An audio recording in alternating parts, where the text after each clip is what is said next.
CBC News and Radio Canada have learned that Canada and the United States are making progress towards some sort of trade and security agreement that could include Canada joining the Golden Dome. But don't take my word for it. Let's talk to the reporters who broke that story.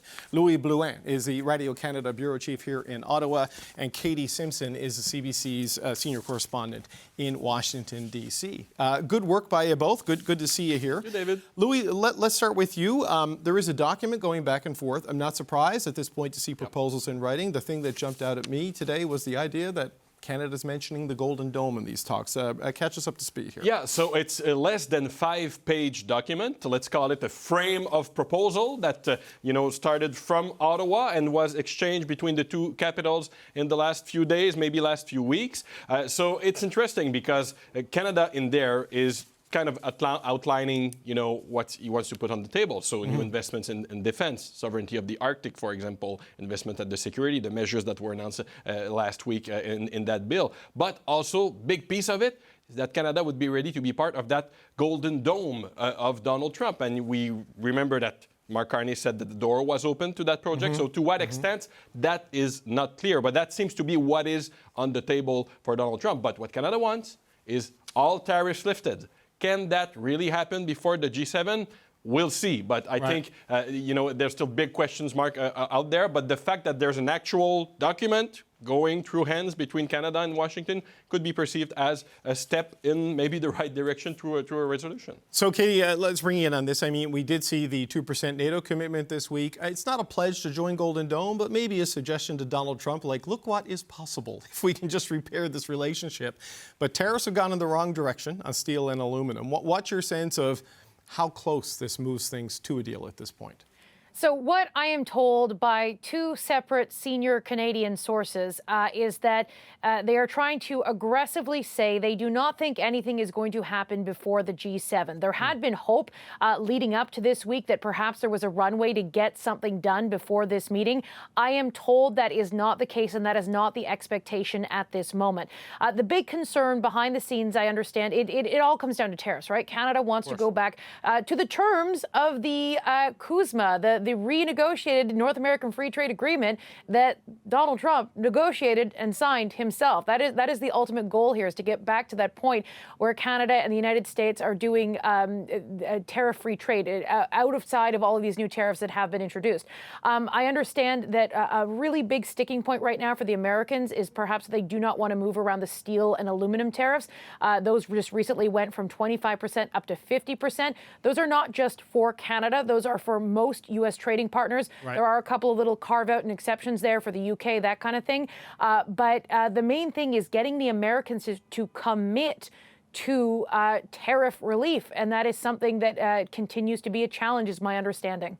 Okay, so Katie, just to stick with you for a second on this, I mean, the tariff relief is obviously a key thing they want here, but Trump has doubled them in the name of national security, as he calls it. I mean, what is our sense that we don't expect something necessarily before the G7, but he will be at the G7. The leaders will have a bilateral meeting, and there is the threat of retaliation from Canada on the table. What's the latest we know about that? Well, it's Mark Carney and his team and the Canadian team deciding what are the next steps they take if there isn't some relief.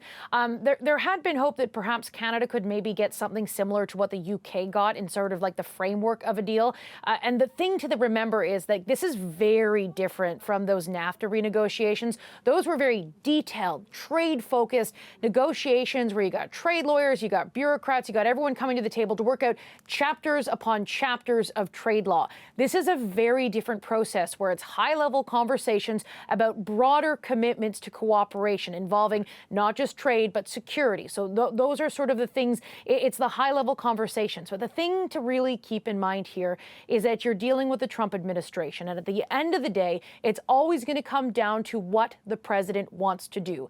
Donald Trump is unpredictable. It's something he's very proud of. And so until there is actually something on paper, Canada can submit all all the things it wants to the United States for consideration, and things can go back and forth. But ultimately, it's got to get across the line with Donald Trump. One other thing I'm being told, David, by one senior Canadian government source with direct knowledge of the situation, is that there's not a rush here. While Canada really wants this to happen very badly, obviously, and businesses want predictability and stability. A bad deal, they do not want to settle for a bad deal. That is what I'm told. They can't settle here. You got to push until you get what you can that you need in this case. And so that is what I'm told is sort of the driving force at this moment. And one source is also telling us that the vibe between Donald Trump and Mark Carney is good. Like, it's actually good. And the talks are pretty positive, but can that translate into immediate results? That's the problem. The Prime Minister just did an interview with my colleague Patrice Roy a few minutes ago, and he said that the G7 will be important, and he will meet with Donald Trump one-on-one, and that could be something where it could happen. And if something is happening, it's going to be between them, and that's what's important here. And apparently, Howard Lutnick, the Secretary of Commerce, in the last few days, when he's chatting with Canadian officials, he's raising all sorts of issues.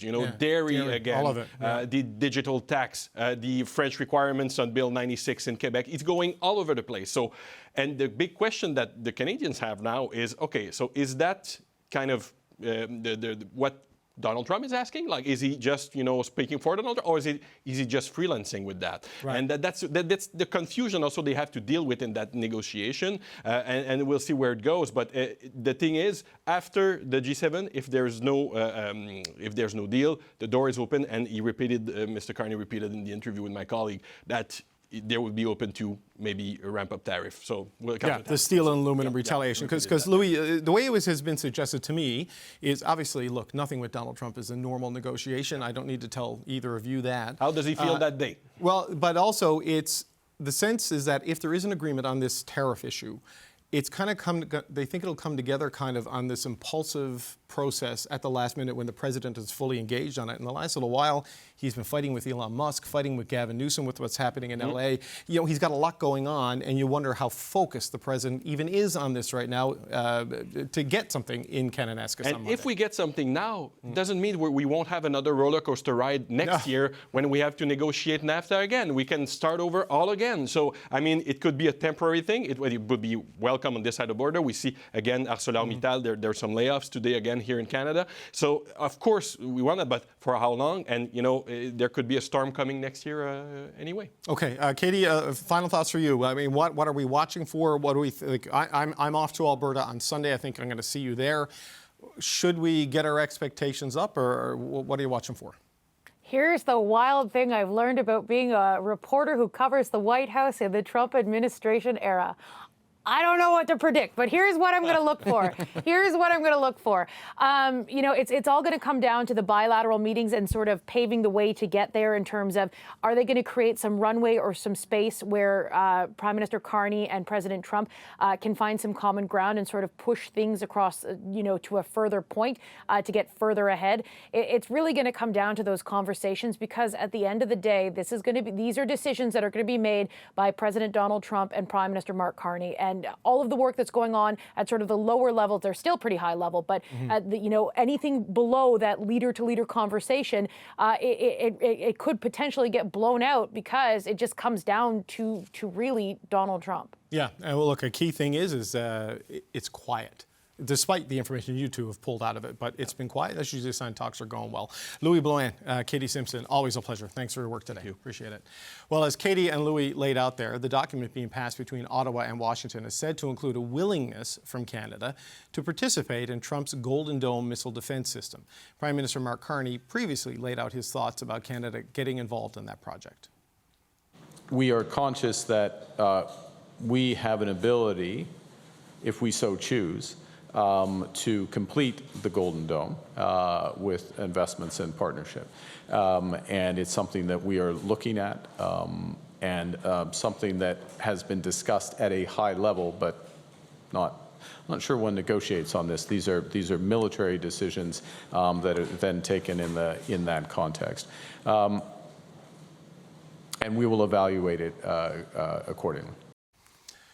David Pratt is a former Minister of National Defense. He's now a defense consultant for several companies who potentially could benefit from a project like the Golden Dome. We just want to put that out there, but he joins me right now. David Pratt, it's good to see you again. Thank you, sir. Likewise, David. Potential to benefit from it. There is no project right now, but you know, back when Donald Trump introduced this concept, you said you thought it's the right thing for Mark Carney to be in talks with the Americans about it. Do you think it's the right thing to express a willingness to be part of the Golden Dome? Absolutely, absolutely. And just to be clear, my position on this has not changed in 20 years since I was minister. I believe that a form of integrated air and missile defense is absolutely critical for Canada, and it's been missing in the NORAD arrangement that we have had for, well, since 1958.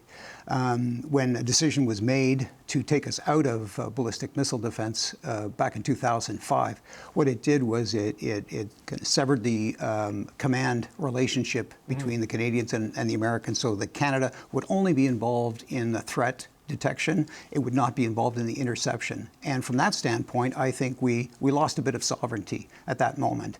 And I congratulate Prime Minister Carney for moving in this direction, because I think it'll correct a problem that we've had with the NORAD command arrangement over these 20 or so years. You know, it is a concept at this point, I think it's fair to say. And of course, it's got golden in it because of President Trump. But explain to me how you think this government can reconcile, how the country can reconcile a further and deepening integration on a project like this, when the conversation has been less reliance on the Americans, less domestic defense industry and more work with Europe. Well, I think the operative phrase here, or the operative theme, goes back to the Prime Minister's comment about cooperation if necessary, but not necessarily cooperation. And I think that the government of Canada is going to be very, very selective in terms of how it manages the relationship going forward.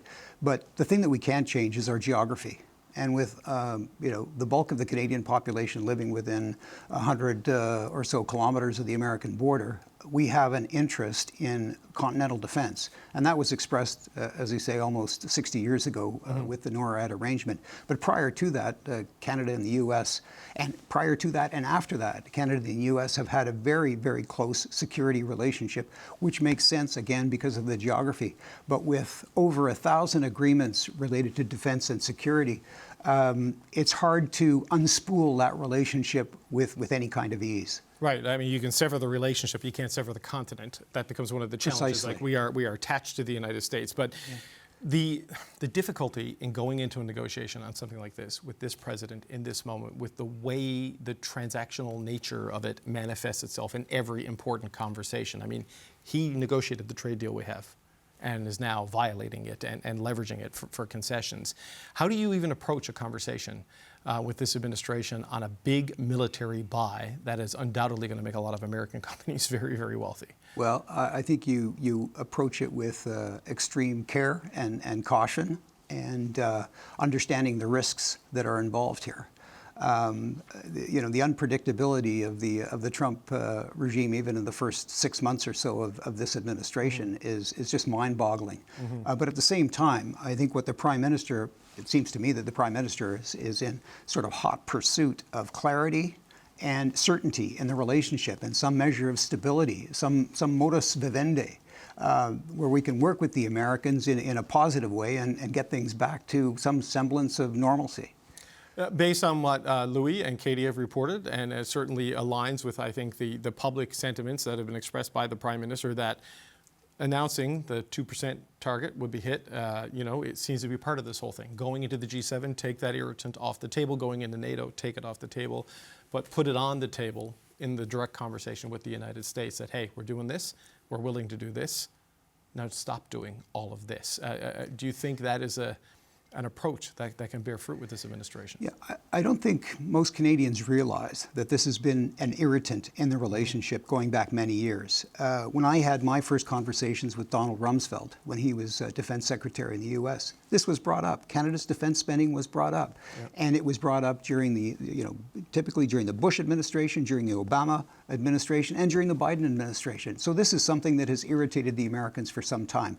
And the fact that the Prime Minister has finally addressed this, I think is very, very significant. The only way I can describe it in terms of the relationship is almost seismic, that Canada's finally stepping up. Do you think it's been an irritant for Donald Trump all this time? You know, like I get that the Pentagon, the State Department, and more conventional presidents, but I guess he has made the 2% thing such a core objective for him. Giving into that might appease him a bit. Well, you know, I don't think it's a question really of appeasing Donald Trump, although... No, I don't think that's the motivation, but yeah. You have to take that into consideration when dealing with it, right? Absolutely. But it has been the right thing for Canada to do for a long time. You know, we were a founding member of NATO back in 1949 with the Washington Treaty. And through the Cold War, we were a stalwart supporter of NATO, which, it's important to remind Canadians as well, has been the most successful military alliance in history in terms of deterring conflict. And that's what we want to be able to continue to do with Canada as a full participant. And I think what's critical here in all of this too is that the fact of reaching 2% was obviously very important. But in the Netherlands, on the 25th of June, we are going to see a NATO summit, which may raise that probably to 3.5, and then with infrastructure, another 1.5% on top of that. So the challenge is going to still be with the Canadian government to meet the requirements of supporting the alliance. Well, on that point, Golden Dome obviously would bring Canada a long way towards meeting those targets, should it go in that direction. The Prime Minister seems to be linking industrial policy with defense policy in terms of building up the capacity here, but also things like quantum computing and artificial intelligence, which are going to be the current and future of warfare. That sort of industrial policy ties in with the NATO targets because it can all be included in that, and there's a way to get a bit of bang for your buck. Absolutely. You know, we've got, and I've experienced it myself, some Canadian companies out there with tremendous technologies, and that have had difficulty selling into the Canadian government and have had to work on export markets. And it's time that we really started supporting those companies, right. Because they've got huge opportunities, not just in Canada, but in international markets as well. Okay. Former Defense Minister David Pratt, always good to talk to you. Thanks for coming in today. We appreciate it, sir. Pleasure. Thank you. That is directly contrary to what Mr. Carney told Canadians during the election, and it is an absolutely wrong direction to go. Canada right now should be pivoting away from the United States, especially when it comes to military involvement, because Donald Trump has proved to be such an erratic and unreliable partner. Okay, we're going to start there with the Power Panel today. Amanda Olivero is a former Liberal Party communication strategist and co-host of the Beyond the Ballot podcast. Tim Powers is a former strategist for Conservative parties. Jordan Leichnitz is a former NDP strategist. And Sherelle Evelyn is the managing editor of The Hill Times. Okay, good to see you all, gang. Happy Wednesday. Amanda, elbows up, but Golden Dome, maybe. Explain this to me. What do you make of this development? Well, I mean, listen, we don't know what we don't know yet. So, you know, we're learning in real time that these negotiations, these direct talks are continuing between the president and the prime minister. And there's a number of things that are apparently being discussed, including, you know, Canada having more inclusion in the supply chain around auto manufacturing and critical minerals. But of course, issues like defense are going to come up. And this comes on the heels of Prime Minister Carney's announcement that they'll meet the NATO targets like half a decade ahead of schedule. So there's no doubt that had some role in these discussions, looking at things like border security. But we share the same landmass. Like, we're talking about trade deals and a trade relationship with the U.S. We also have to talk about defense as it relates to the U.S. and how to secure both our borders and secure the Arctic. So I think it makes sense to at least have that discussion. And that doesn't come as a surprise to me. I also don't think it's contrary to what Carney said during the election. Like, I think that all of this goes in part and parcel with a negotiation at play with our largest trading partner. Now, do I agree that, you know, any outcome is possible, that he could have a chaotic response to any of this at any time, and that the comments that Carney's made about distancing ourselves or finding those new trade relationships are also going to be critical? I think both of those things can and will be true. So Tim, look, there's going to be a bunch of inflection points, I think, in the Mark Carney-Donald Trump relationship. The election, the Oval Office meeting this weekend and early next week at the G7, and then if we get into, you know, further counter tariffs on steel and aluminum. But is it as simple as geography, that Golden Dome is on the table for Canada, or is this a a sweetener being offered to the U.S. defense industry to make steel and aluminum and all the other tariffs maybe go away. Geography makes it easy to have the sweetener. I mean, look, as I understand what we know about the Golden Dome at the moment, beyond whatever is going to be up there in space, it includes things we're already involved in. It includes NORAD. So it would be more strange if we said, no, all of a sudden we're pulling out of NORAD. So it's a bit like what Mr. Carney is apparently trying to do to hit the $9.3 billion target for 2%. It's a bit like rolling in the Coast Guard and saying it's already there, because it is already there. NORAD's already there. I think it's hard to say more than that at this moment, because we don't really know where this Golden Dome is going to go. In the past iterations of this, it was probably more clear and easier for Canada to say no, because it was about solely space-based interception and The Star Wars offensive. project. So this is a bit different. So why wouldn't you play along? I mean, and with respect to Don Davies, he's a good fellow, but I think the NDP being, I get why they, for whatever is left of their current constituency, need to be fairly determined on this. At the same vein, you almost would like to see a little bit of nuance from Mr. Davies himself. He's not an unintelligent person, and just going where everybody expects him to go, I don't know how helpful that is, but Jordan can speak to that better than I can. Well, Jordan, two things. One, Tim said Golden Dome about 40 times and didn't take one bald shot at me, so that was a very There's no gold on that head, buddy. You're growing as a person. I try. But Jordan, what do you make of this? Like, it may not be a contradiction from the position during the campaign, but a lot of people are going to look at it and say, this is very different from what we were told during the campaign, right? Sure. And look, I mean, I think it's absolutely true to say that defense integration with the United States to some degree or another is always going to be a reality. That's very true. But it is different to say that Canada could potentially be lining up to spend billions of dollars in what is a speculative defense project that does involve the militarization of space, so does have ties to the Star Wars, project, something that might be done as part of a trade negotiation to placate a president who has proven that his word is effectively meaningless on these agreements. Like, I do think that's something that really should be open to criticism and to also to questions about whether this is where Canada wants to put the extremely significant defense spending that we're now going to be making over the next several years.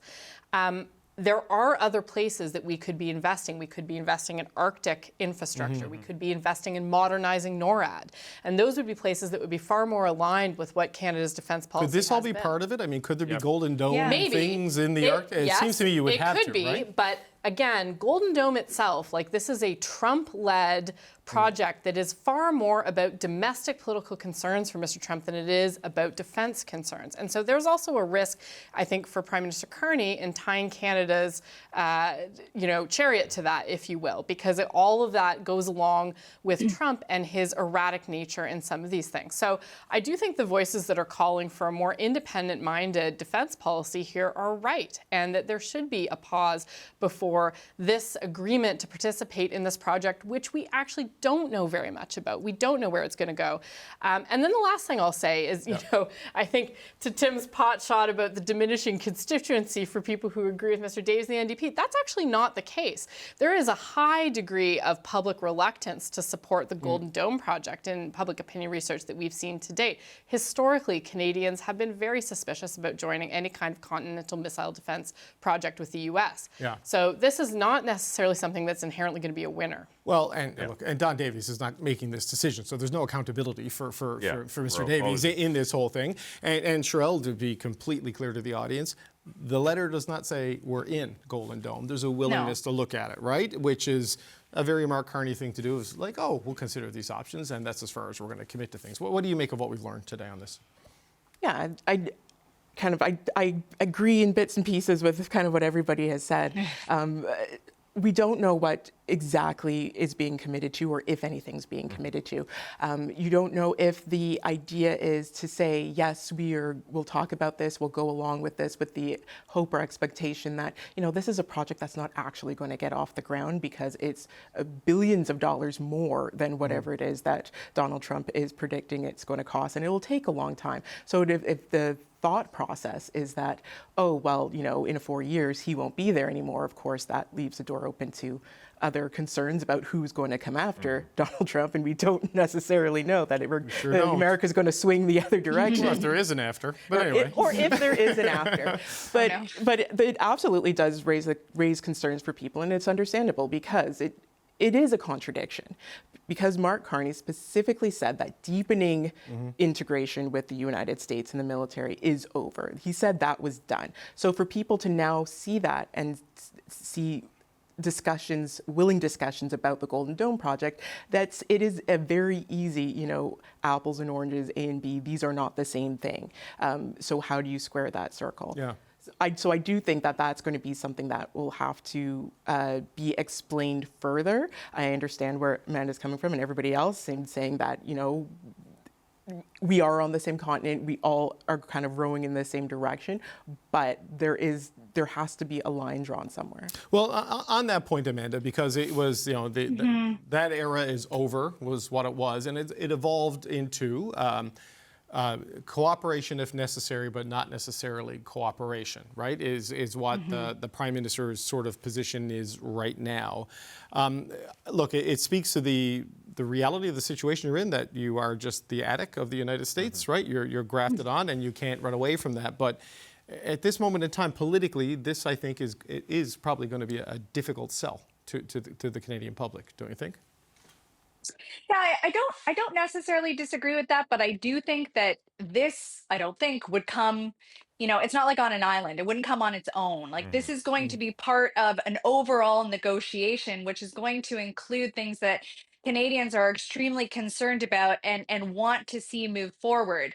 And whether that's around border security or defense spending, or it's around energy, or it's around our trade relationship, this feels like a more fulsome deal. And again, we don't have details, but we expect with the G7 just around the corner that we're hearing that we could see some kind of framework that could be announced as early as that. Do I think that framework is suddenly going to include a complete commitment to be part of the Golden Dome? No. But I do think that they have been telegraphing for some time this idea that, you know, we have to upgrade our systems in the Arctic. Like, there's a spend that needs to happen. They just made a huge defense spending announcement where they talked about all of the upgrades to everything from aircrafts to subs to drones to AI to everything in between. So I think that they are starting to telegraph this idea that more needs to be done, and it is a tricky place for him to play, because at the same time that he's talking about looking for new relationships, forging new partnerships, securing